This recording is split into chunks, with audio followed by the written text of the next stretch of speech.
Bien, mis hermanos, Dios les bendiga. Estamos comenzando la clase número 12 y ya nos va quedando menos. Y gracias a Dios me he podido cubrir un extenso contenido. En alguna manera lo hemos apurado un poco, pero creo que hemos sacado al máximo todo este tiempo de estudio. Queremos comenzar hoy el estudio del Éxodo, pero primero quería que nos introdujéramos al final de la historia de Génesis, que de alguna manera está conectada profundamente con los eventos de Éxodo. No podemos ver Éxodo sin la introducción de los últimos capítulos de Génesis. Desde el capítulo 46 en adelante nos vamos a dar cuenta de que hay una relación muy estrecha, que no podríamos ni siquiera mencionarlos como libros aparte, porque todo parece indicar de que la intención bíblica fue demostrar la historia como una conexión completa desde el tiempo de José, la promesa, y bueno, lo que nos enseña la Biblia es que Jacob tuvo 12 hijos, tuvo 6 hijos con la primera mujer, Lea, la cual no le gustaba y por la cual tuvo que trabajar sin haber querido, porque realmente trabajó por Raquel. Raquel fue la mujer amada de él, pero aún así tuvo que casarse con Lea, porque Labán, su suegro, no era una buena persona, para no ofenderlo desde aquí, porque se merece otros peyorativos.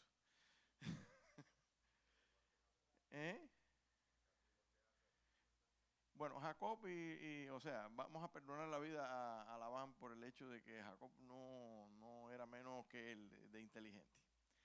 Pero amó entrañablemente a Raquel y obviamente la luchó por 14 años. Tuvo que trabajar 7 años por Lea y 7 años por Raquel. Pero finalmente tuvo a Raquel.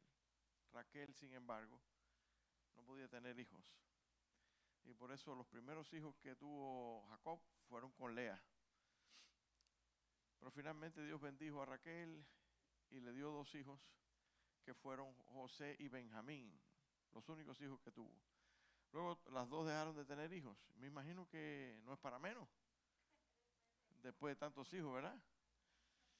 Así que tuvieron que usar, como también en el pasado, la costumbre de un surrogate, ¿cómo sería un sustituto en español? Una esclava de cada una de las mujeres tuvo un hijo a nombre de la mujer. Así que se consideran hijos de Jacob a nombre de sus mujeres. Una forma muy rara de ver la cosa.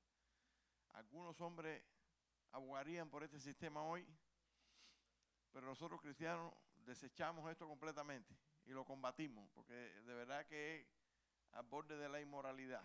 Sin embargo, está en la Biblia y son de esas curiosidades culturales que están en la Biblia que Dios ha permitido, pero no para siempre, porque Dios creó a una mujer y a un hombre al inicio.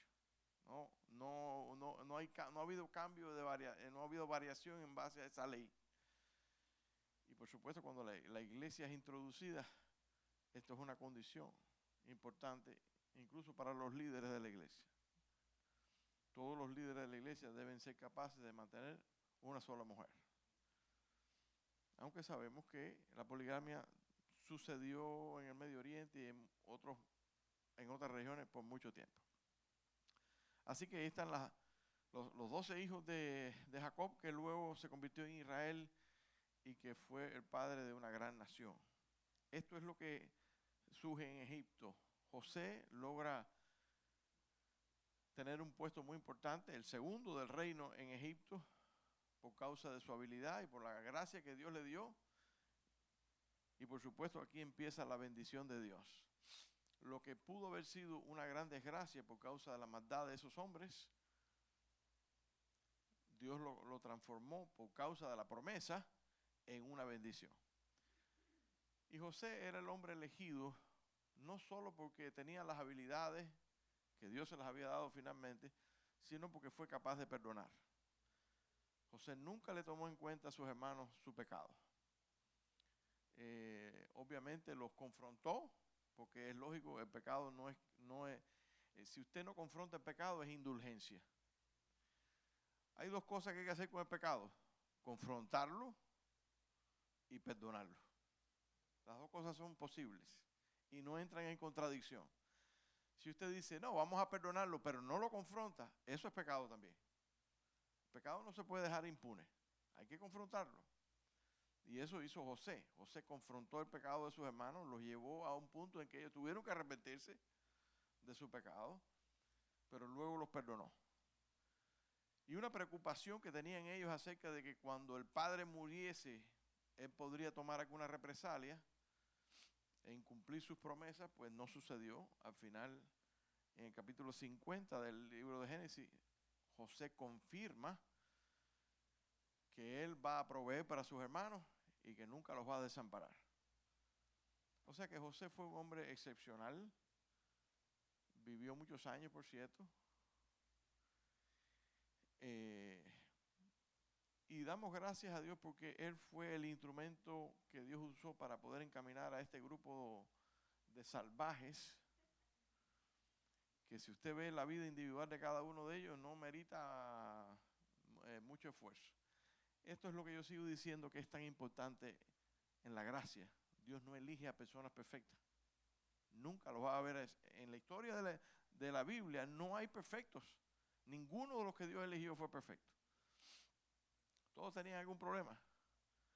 Pero Dios elige un paso para poder llegar a su reino, porque lo más importante es el reino de Dios. Que se cumpla su propósito es lo más importante. Y a veces utiliza hasta enemigos, enemigos, o personas completamente fuera de la historia bíblica, como por ejemplo Ciro el Grande. En un momento determinado Dios le llama a Ciro mi Mesías, mi ungido, mi escogido. Y Ciro no era nada. Simplemente fue el instrumento que Dios utilizó para rescatar a Israel de su cautividad. Así que esto es una cosa súper importante que no podemos nunca olvidar. La gente no es buena. Los protagonistas bíblicos fallaron. No vamos a decir que eran malos, porque todos fueron renovados, restaurados, redimidos, pero fueron pecadores. No fueron personas conectadas con la verdad todo el tiempo. Muchos fallaron. Desde el tiempo de Abraham cometieron pecados, fallaron, tuvieron falta de fe. Y esto no cambió incluso hasta el tiempo de los discípulos.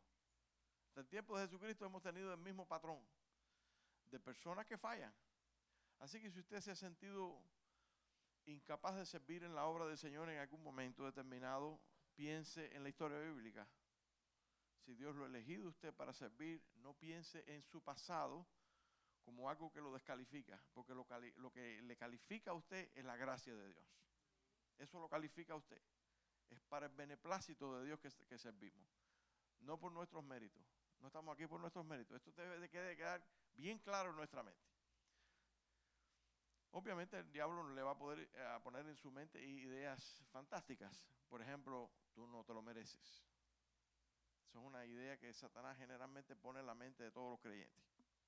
No te lo mereces. ¿Para qué te esfuerzas? ¿Qué estás tratando de lograr? ¿Te acuerdas del último pecado que cometiste? Cuando la Biblia dice claramente que Dios ha borrado nuestros pecados. Si eran rojos como el carmesí, llegaron a ser como blanca lana. Dios es experto en olvidar nuestros pecados. Pero no estamos aquí por nuestros méritos. Así que esto es una cosa que debe quedar bien clara en nosotros. El contexto simbólico del éxodo es muy importante reconocer. Me quitaron este reloj de allí de la pared por tu vida. Ay, Dios mío, qué desesperación. Me quitaron todo de aquí y ahora me quitaron hasta el reloj de ahí de la pared. Pero no. No, pero fue muy bonita la boda de ella. Hay que reconocerlo, que valió la pena. Éxodo introduce dos reinos, el reino de Dios que ya hemos venido siguiendo durante todo el libro de Génesis, pero ahora un reino contrario, el reino de las tinieblas, el reino opositor. Esto es un detalle que aparece en el Éxodo por primera vez. Así que en la convivencia con Dios no solo debemos lidiar con nuestras debilidades para poder llevar a cabo el concepto del reino, sino también que tenemos reinos contrarios. Y en la Biblia el concepto de Egipto no es solamente la nación de Egipto, de donde el pueblo de Israel fue sacado en libertad, sino también se convierte en un símbolo. Egipto siempre va a ser un símbolo, así como Babilonia más adelante va a ser un símbolo en el que uno es cautivo por un reino extraño, un reino que no es el reino que Dios quiere para su pueblo. Lo más interesante de todo es que el reino de Dios siempre se ve perturbado por la tibieza de sus miembros. Cuando José cierra el capítulo 50 del libro de Génesis, todo está bien, todo está perfecto. Pudieron adquirir la tierra de Gosén. El faraón que estaba en ese momento en Egipto era un benefactor grande. Se cree que era de la dinastía de los Hicsos, que que fueron semitas, por cierto, y por tanto tenían algún tipo de relación familiar con los judíos, o sea, con la generación de Abraham. Y por tanto, lo que usted encuentra en Egipto en esa primera etapa es bueno todo. Pero entonces el Éxodo empieza con una frase muy interesante. Llegó al poder un faraón que no conocía a José. Obviamente, ese faraón literalmente no pudo haber conocido a José porque habían pasado 400 años y ningún faraón iba a poder conocer a José. Pero lo que quiere decir el autor es que no conocía la historia de José. No conoció la historia de cómo José salvó a Egipto. Quiero que esto, para que puedan entenderlo en el contexto correcto, ningún faraón que hubiera entrado en el poder en ese momento iba a poder conocer a José. Pero la historia de José fue conocida porque José salvó a Egipto. No solo a Israel, salvó a Egipto del hambre. Y cuando José muere, el rey de Egipto es dueño de toda la tierra de Egipto. La tierra originalmente no pertenecía al faraón. Pero como faraón era el único proveedor de la tierra, se la compró a todo el mundo. La gente vinieron muertos de hambre. Primero le vendieron el ganado. Esa historia está en el 49. Y luego, cuando vino más hambre, pues le vendieron la tierra y se volvieron súbditos del rey. Así se convierten los reinos, así se funcionan los reinos. Y por eso es que Faraón tiene tanto poder. Cuando termina la dinastía de los Hicsos, viene esta nueva dinastía que eran muy nacionalistas y vamos a decir que tenían un estirpe diferente. Empezaron a ver la prosperidad de Israel como una amenaza. Esta gente que está en Gosén no se mezcla con el pueblo, no tiene ningún tipo de relación con nosotros y están creciendo. Si algún día viene un enemigo aquí y esta gente se vuelve a favor de los enemigos, nos pueden tumbar esto aquí, nos pueden quitar el poder a nosotros. Y por tanto se le ocurre a Faraón empezar una campaña contra los judíos que nunca se habían metido con ellos en 400 años. Y usted podría en ese momento hacer un paréntesis y decir, ¿pero por qué? ¿Por qué razón tenían que meterse con los judíos? ¿Por qué razón tenían que meterse con el pueblo de Israel si ellos no habían afectado en lo más mínimo? Al contrario, habían sido bendición para Egipto. Esa condición de ser siempre un pueblo separado les ha hecho también a Israel la diana de muchos ataques. Y hoy mismo Israel, cualquiera que sea su condición actual, los descendientes de Israel, vamos a decirlo así, que forman hoy parte del moderno Estado de Israel, siguen siendo la diana de todo el mundo. ¿Y sabe Dios por qué? Pero no ha sido la primera vez, siempre ha sido igual. Los judíos son el objeto de ataque siempre. Me preocupa que algunos cristianos también están atacando al pueblo de Israel por el hecho de que creen que hay que aceptar que Israel no es significativo para Dios. Desde el momento en que la iglesia entra en la escena, esta nueva generación de cristianos que tenemos hoy, pues ha empezado a decir que Israel no es relevante. Y yo les voy a decir algo muy importante. Israel no es relevante por lo que hayan hecho. Muy importante esto. No han hecho nada relevante, excepto existir. Lo que es relevante es la palabra de Dios, que tiene promesas sobre ese pueblo. Esas promesas no se van a incumplir, ni ahora, ni nunca. Ahora usted me podrá decir, pero Israel se tiene que salvar igual que todo el mundo por Jesucristo. Sí y sí. El único que es mediador entre Dios y los hombres es Jesucristo.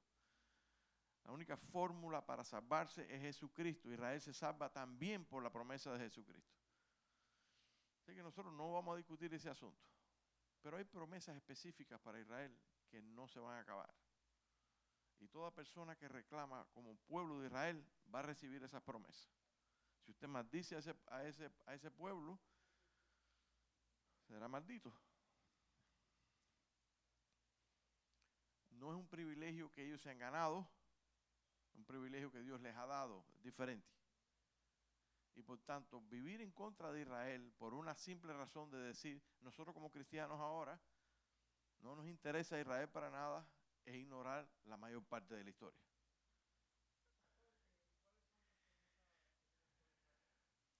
Las primeras promesas aparecen ahí en Génesis capítulo 12. Y te bendeciré y serás bendición a todas las naciones de la tierra. Israel va a ser una bendición a todas las naciones de la tierra. Él es el vehículo de la bendición, de hecho. Ahora, la bendición no está destinada a Israel exclusivamente. Era para todas las naciones de la tierra. Y por eso yo creo particularmente de que no hay un plan aparte del plan de Dios. Como habla el dispensacionalismo. Hay una corriente dentro de los evangélicos, muy tardía por cierto, que se llama dispensacionalismo, que separa la salvación de Israel de la salvación de los cristianos o de la era de la iglesia. O sea que incluso está esperando que en algún momento de la historia el pueblo de Israel vuelva a ser el templo de Jerusalén y restablezca el sistema de sacrificios y de esa manera se van a salvar. Eso es un error absoluto. Porque el velo del templo se rasgó por alguna razón, destruyendo cualquier limitación que hubiese entre Dios y los hombres. Eso es importante. Cada detalle en la muerte de Cristo, en la historia de la muerte de Cristo, es importante. De manera que ahora nosotros somos los sacerdotes de Dios. Todos somos sacerdotes delante de Dios. No hay ahora un mediador entre Dios y los hombres, excepto Jesucristo. Y su sangre nos ha garantizado eso. Así que por esa parte tenemos que estar bien claros también de que no podemos otorgar a Israel un método diferente de salvación. Israel se salva igual que todo el mundo por la gracia de Dios, por Jesucristo. Pero eso no significa que hay promesas sobre la tierra. Nosotros tenemos que aceptar que hay promesas en el cielo y en la tierra. ¿Sí? Hay promesas que se cumplen para los justos, por ejemplo. La Biblia dice que los justos heredarán la tierra. ¿Quiénes son los justos? Ahora mismo son los justificados por Cristo. Esos son los justos porque no hay ninguno verdaderamente justo. Y nosotros sabemos que el hombre prudente será prosperado. Lo dice la Biblia también. Esas son promesas que van a suceder siempre. Y no hace falta que usted sea miembro de una iglesia para que le suceda. Siempre van a suceder. Israel es parte de esas promesas terrenales que hay.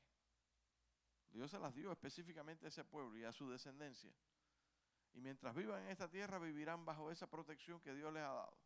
¿Está completamente satisfecho Dios con Israel? Romanos capítulo 9 al 11 hablan de este problema que hay. El mismo Pablo se siente tan mal y dice, yo preferiría ser anatema que estar viendo a este pueblo rechazando a Jesucristo. Eso es lo que dice Pablo en otras palabras en Romanos capítulo 9. Pero Romanos capítulo 11 hay que leerlo también. ¿Y qué dice Romanos capítulo 11? Que cuando la plenitud de los gentiles sea salva, entonces todo Israel será salvo también. ¿Cree usted esto? Lo dice la Biblia. Yo creo que al final todo el mundo entra por el aro, de una forma o de otra, porque de qué manera entonces se cumple lo que dice Filipenses capítulo 2, que toda lengua confesará y que toda rodilla se doblará. ¿Cómo se va a cumplir eso? Si al final todo el mundo entra por el aro. Esto hay que considerarlo. Se los dejo de tarea para que lo estudien profundamente. Pero yo creo que hay una gran chance de que la salvación se extienda mucho más de lo que usted se imagina. Y por tanto, eso es un tema que debemos considerar seriamente.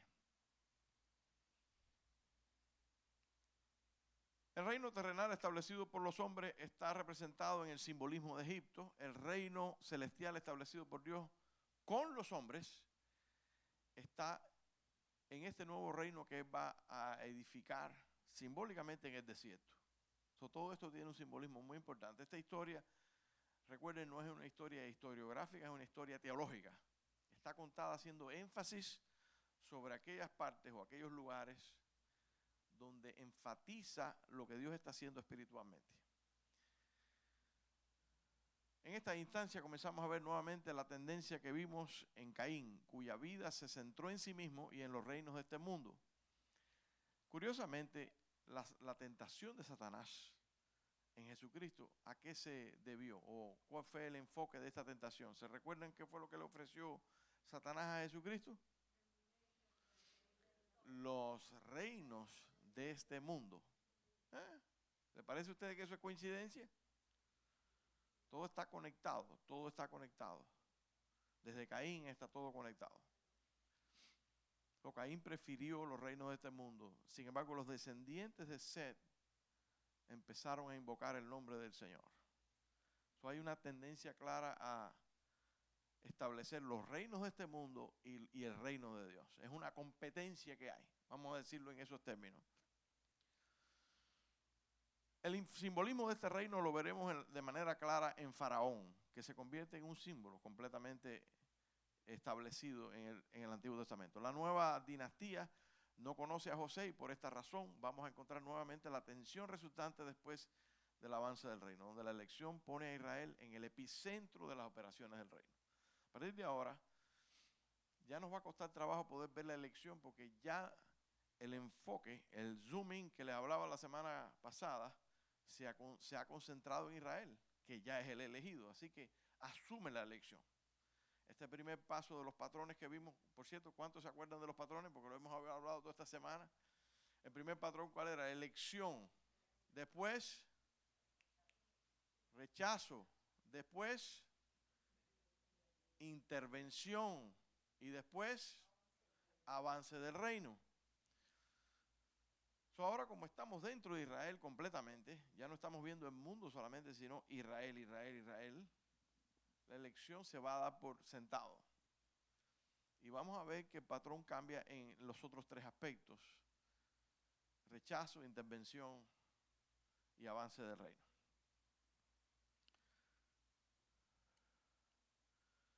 Lo que dejamos en Génesis fue la última parte que se llama el avance del reino. Josué trae bendición a Faraón en su sabiduría, etcétera, etcétera, y todo lo que está en esa lista para no volver a través a lo que ya hablamos. Lo interesante está en la bendición de Jacob a sus hijos. Cuando Jacob bendice a sus hijos, Rubén deja de ser el primogénito. Rubén queda descalificado porque cometió un error grave. Se subió al lecho de su padre. Entonces la primogenitura pasa ¿a quién? Al primero de Raquel. ¿Quién era el primero de Raquel? José. La bendición, que es lo que se llama la herencia espiritual, pasó a José y en este caso a sus hijos. Como vamos a ver más adelante, la tribu de José se divide en dos tribus, Manasés y Efraín. Y Jacob, de hecho, de manera intencional, cruza los brazos en la bendición y le pasa la bendición del primogénito de José a Efraín, con toda intención, porque es la forma en que Dios elige. No es por derecho propio. Y esto es una cosa muy importante que se va a repetir todo el tiempo en la Biblia. Yo soy el primogénito. ¿Serás el primogénito de Dios? Es la pregunta que siempre te tienes que hacer. No hay derecho consanguíneo en la salvación de Dios. Nadie puede decir, yo soy hijo de Israel. No puedes venir con esa candanga. No puedes venir con ese argumento. ¿Cómo está la elección en relación a ti? Incluso José, el día de la bendición de sus hijos, llegó y dijo, padre, te estás equivocando. Te los puse donde tenían que estar. El mayor a la derecha y el menor a la izquierda. Y él le dijo, déjame porque yo lo he hecho intencionalmente. Porque Dios le revela a los hombres en el momento exacto. Y nos vamos a dar cuenta que este patrón se va también a surgir en todo el Antiguo Testamento. En vez de Saúl, Jacob. En vez de Manasés, Efraín. En vez de Rubén, José. Porque es la línea de Dios, no la línea consanguínea. Así que aunque hay promesas para todos, y aunque Rubén y todos los demás se benefician, y esto es lo que responde a tu pregunta, mi querido hermano, hay una línea del pacto y hay una línea que es la gracia de Dios, que se manifiesta de una manera diferente. La iglesia, ¿qué tiene que ver en esto? La iglesia es un resultado de la gracia, no viene por consanguinidad. De hecho, la mayor parte de la iglesia ahora no está en Israel, está en el mundo entero. Y tienen más derechos desde el punto de vista de la elección que el mismo Israel. Porque ellos son beneficiarios, pero no reciben la elección en Jesucristo si no lo aceptan como su salvador personal.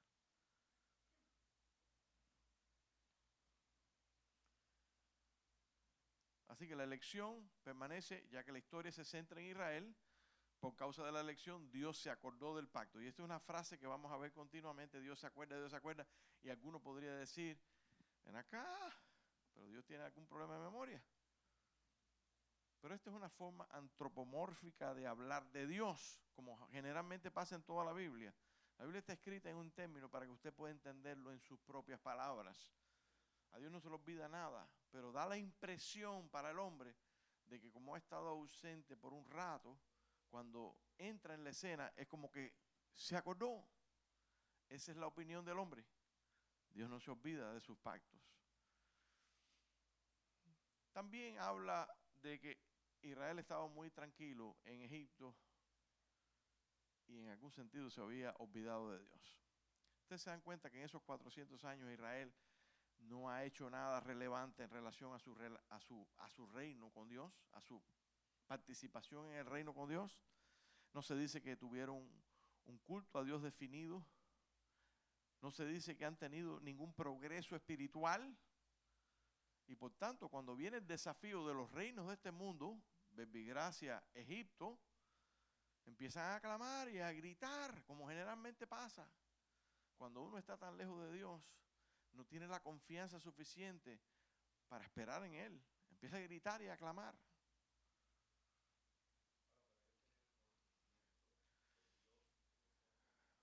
Tiene un conocimiento limitado, pero que ese conocimiento está tan borrado de su mente en 400 años que tienen que empezar de nuevo. El Israel que está en el Éxodo, en Gosén, donde termina la historia de Génesis capítulo 50, son hijos del pacto. Esa es la única cosa que sobresale. Pero están lejos de Dios. Han permanecido como una familia. O sea, eso sí, ese aspecto familiar de la relación está allí, pero no hay relevancia en cuanto a su relación con Dios. Y el hecho de que Moisés tiene que explicarle tantas cosas al pueblo acerca de Dios, denota de que ellos no están puestos para eso. ¿Quién te mandó? Jehová. ¿Quién es Jehová? Esa constante interrogación, que incluso Moisés sabía que cuando llegara a Egipto y le dijera a esa gente ¿Quién te envió? La cosa se le iba a complicar. Es que Moisés estaba claro en esto, al punto de que volvió loco a Dios. Él le dijo, óyeme, está bueno. Dice que se enojó el Señor con Moisés. Está bueno, viejo. Dale tranquilo ya, déjame resolver este problema. Ese sería Dios visto a través de mis ojos, ¿ok? Sí, así lo hubiera hecho yo. Y por supuesto le hubiera metido un cocotazo o algo de eso, algo físico le hubiera hecho. ¿Eh? Bueno, sí, pero bueno, eso fue para demostrarle. Fíjense que él se enoja con él no en ese momento, sino después que le ha preguntado tantas veces, oye, esto, y cuando se me traba la lengua, oye, ya está bueno. Ok.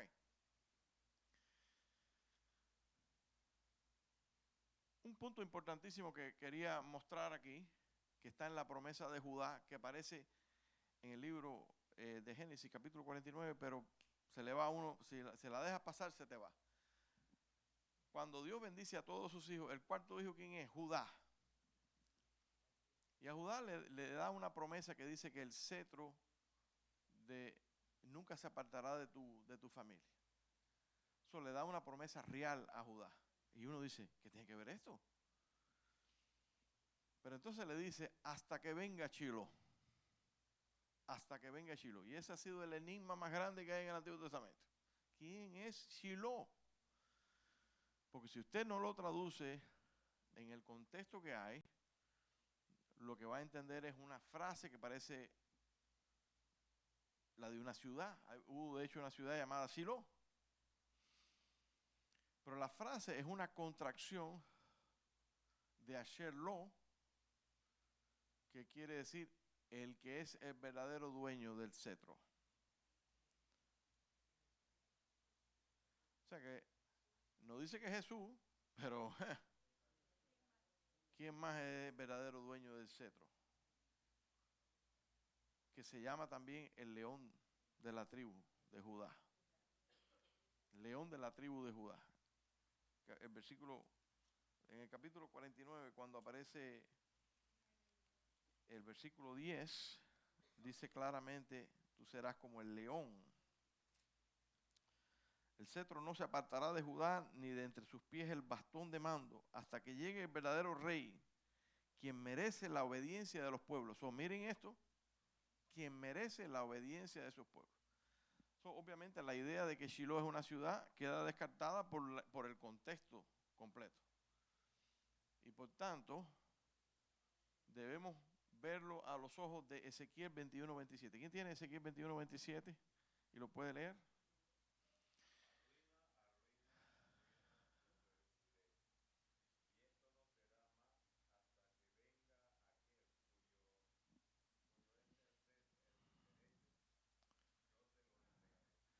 O sea, ahí la frase está expresada como tiene que ser. Aquí está contraída y por eso no se traduce correctamente. Aquí se dice, hasta que venga Shiloh. Pero la frase debe decir lo que dice Ezequiel 21:27. Hasta que venga aquel que es verdaderamente merecedor de ese cetro. Aquí encontramos una cosa interesante. La promesa de la línea de Judá que garantiza la llegada de Jesucristo. Obviamente esto los judíos no lo aceptan así, pero eso es un pasaje mesiánico que está allí hace muchos años. Muchos más años de lo que uno se imagina. O sea, ¿cómo es que Dios ha protegido su promesa por tanto tiempo? Y se la ha dado a su pueblo sin falta.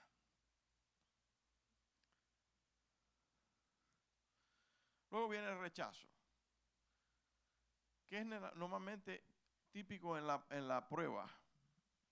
La abundancia de Gosén por 400 años, la llegada de un nuevo faraón, pues produjeron un problema para el pueblo de Israel.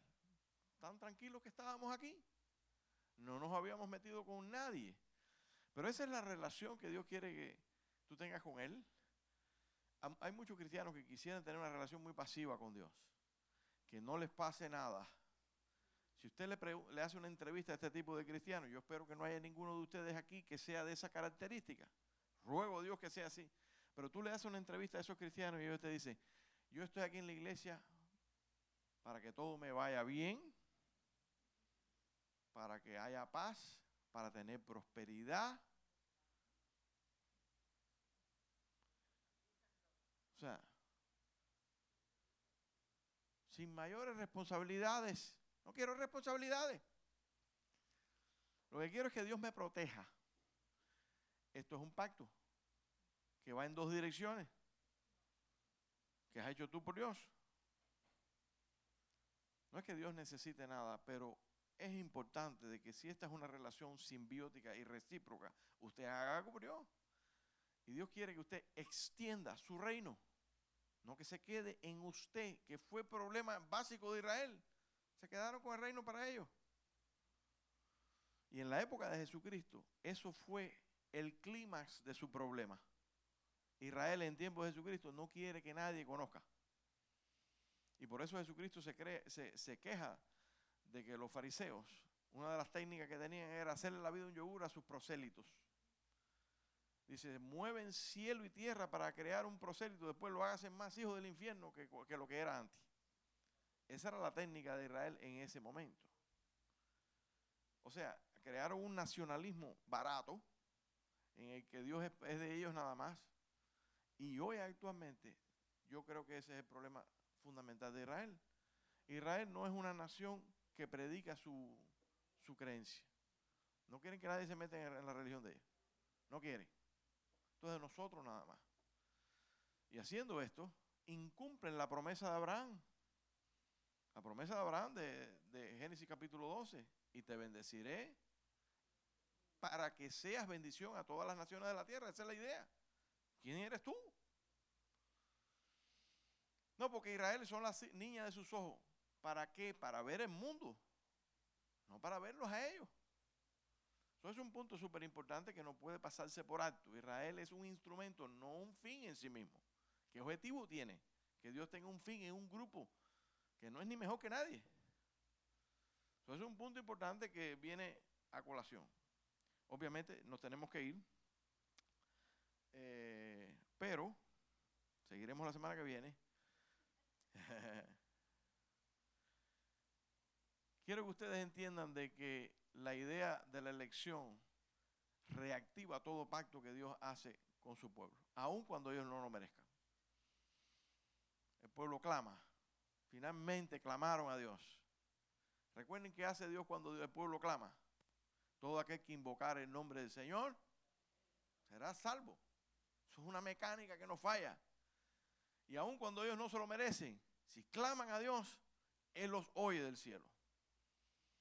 Y eso fue lo que hicieron. A veces atienta, como dice Pablo en capítulo 17 del libro de los Hechos, que a veces uno llega, atienta a Dios. Y cuando se tropieza con Él, la bendición aparece. Increíble, porque así es nuestro Dios. Así que esta historia, para no adelantarme a la clase que viene y no romper el buen ánimo, nos dice que Dios se va a llamar a una persona para poder reactivar los pactos que tenía con su pueblo y que el reino vuelva a suceder. No se pierdan la clase que viene porque va a estar muy buena. Nos vamos a meter en el desierto finalmente. Que Dios nos bendiga, mis hermanos.